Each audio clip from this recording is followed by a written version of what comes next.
সাল 2019। মালদার ছোট্ট একটি গ্রামের বেশ পুরনো ধাঁচের দোতলা বাড়িতে বসবাস করত ডাক্তার রাঘব ও তার স্ত্রী হৈমন্তী দেবী এবং তাদের একমাত্র মেয়ে মনিকা। ঠিক এই বছরই মনিকা কলেজে পড়াশোনা শুরু করেছে, আর এই জন্যই তার বাবা তাকে একটি স্মার্টফোন কিনে দিয়েছে।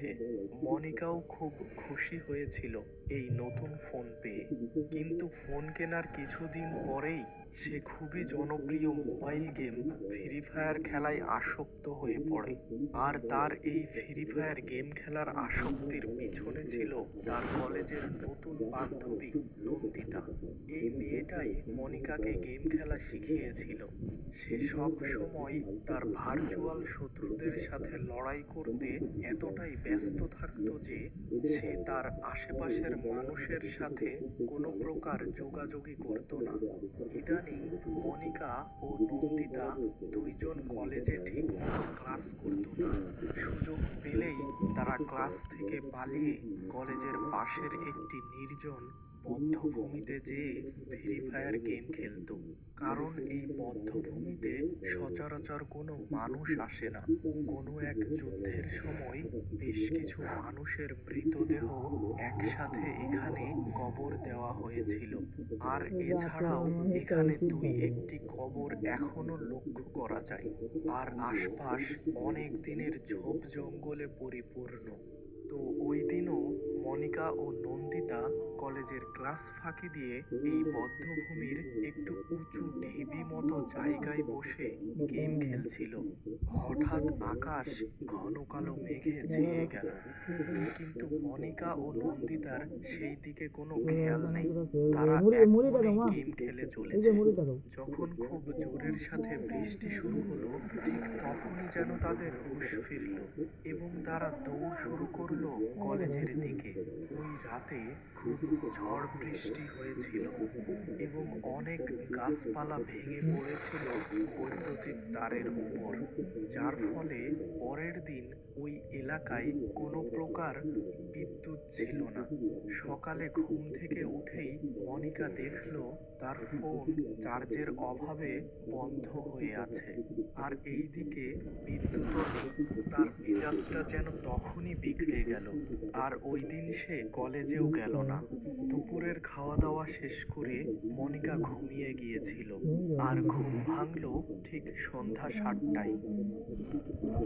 এত সময়ে বিদ্যুৎ চলে এসেছে, আর মনিকা ঘুমানোর আগেই তার ফোনটি চার্জারের সাথে সংযোগ করে রেখেছিল, যার ফলে সে ঘুম থেকে উঠে ফোনে বেশ কিছুটা চার্জ দেখতে পেল এবং সে খুশি হয়ে আবার ফ্রি ফায়ার গেম খেলা শুরু করলো।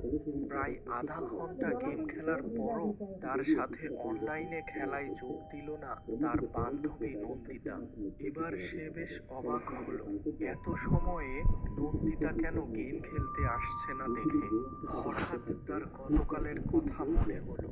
তারা দুইজনই বৃষ্টিতে ভিজে গিয়েছিল। নন্দিতার আবার জ্বর হলো না তো? হঠাৎ তার ফোনের গেমিং স্ক্রিনে একটি মেসেজ আসলো, তুমি কি সত্যিকারের ফ্রি ফায়ার খেলতে চাও? আর এই মেসেজটি এসেছিল শ্যাডো মাস্টার নামের আইডি থেকে। ভীষণ কৌতূহল ও উত্তেজনায় মনিকা স্ক্রিনের অ্যাকসেপ্ট অপশনে ক্লিক করে দেয়। সাথে সাথে তার ফোনের স্ক্রিন একদম সাদা হয়ে যায় এবং ফোন থেকে একটি সাদা আলো বেরিয়ে সম্পূর্ণ অন্ধকার ঘর সাদা করে ফেলে। সাদা আলো কমতেই মনিকা নিজেকে একটি ভাঙা শ্মশান মতো জায়গায় আবিষ্কার করলো। চারিপাশ ছোট ছোট ঝোপঝাড় এবং বেশ কিছু কবর লক্ষ্য করা যাচ্ছে। মনিকা খুব ভয় পেল। হঠাৎ সামনের ঝোপে কি যেন একটা নড়ে উঠল। মনিকা, ওই দিকে যেও না। পিছন থেকে এমন কথা শুনে মনিকা বেশ চমকে উঠল। এবার সে পিছন ফিরে দেখল, আরে এ তো সোহম স্যার, সে তার কলেজের শিক্ষক। হঠাৎ একটা কথা মনে পড়তেই মনিকার বুকের ভেতরে ধপাস করে উঠল। 3-4 দিন আগেই কলেজে সে শুনেছিল টালা ব্রিজের কাছে সোহম স্যার বাইক অ্যাক্সিডেন্টে মারা গিয়েছে। মনিকা কিছু একটা বলতে যাবে, এমন সময় সোহম স্যার বলল, আমি জানি তুমি কি বলতে চাও, কিন্তু দোহাই একটা কথাও বলো না, তাহলে তুমি আমাদের দুনিয়ায় চিরতরে চলে আসবে। এখানে সবাই মৃত, একমাত্র তুমি ছাড়া। সে হয়তো এখনই চলে আসবে, সাবধান, মুখ থেকে কোনো কথা বাহির করো না।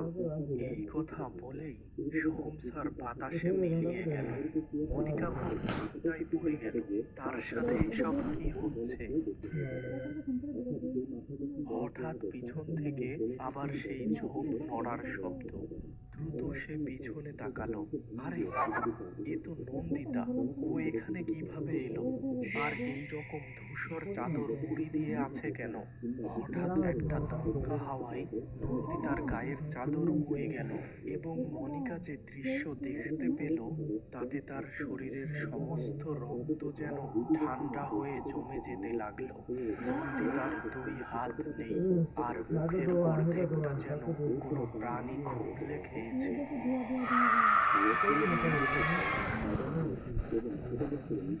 এদিকে মনিকার খোঁজ নিতে তার মা হৈমন্তী দেবী মনিকার রুমে প্রবেশ করে একেবারে হকচকিয়ে যান।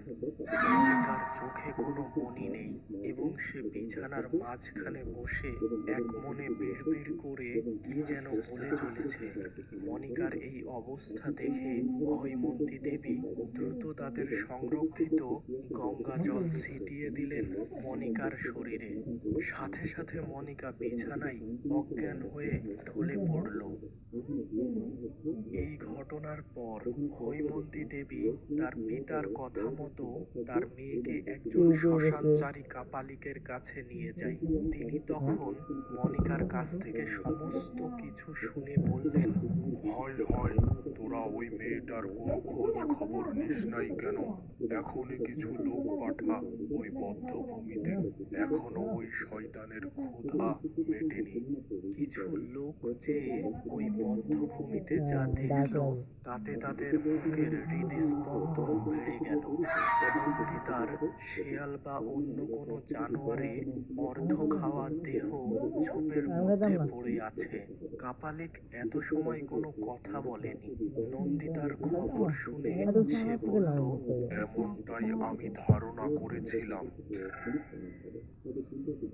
তোরা ওই বৃষ্টির দিন বধ্যভূমির কোনো এক উঁচু ঢিবির উপর বসেছিলি না? আসলে ওইটি ছিল একটা কবর। তোর ভাগ্য জোরে ওই দিন বেঁচে বাড়িতে ফিরেছিলি, কিন্তু তোর বান্ধবীর আর বাড়িতে ফেরা হলো না। এখন তোর বান্ধবীর আত্মা তোকে তার দুনিয়াতে নিয়ে যেতে চাই। গত রাতে তোর পিতা মাতার পুণ্যের জোরে বেঁচে গিয়েছিস। ভালো আত্মারা তোকে সাহায্য করেছিল। পিতামাতার বেশি বেশি খেদমত করিস। আর আমি এই লাল সুতা দিচ্ছি, কোমরে বেঁধে রাখিস। অশুভ শক্তি থেকে তোকে রক্ষা করবে। আর হ্যাঁ, যত দ্রুত সম্ভব ওই নন্দিতা মেয়েটির পিণ্ড গঙ্গায় দান করার ব্যবস্থা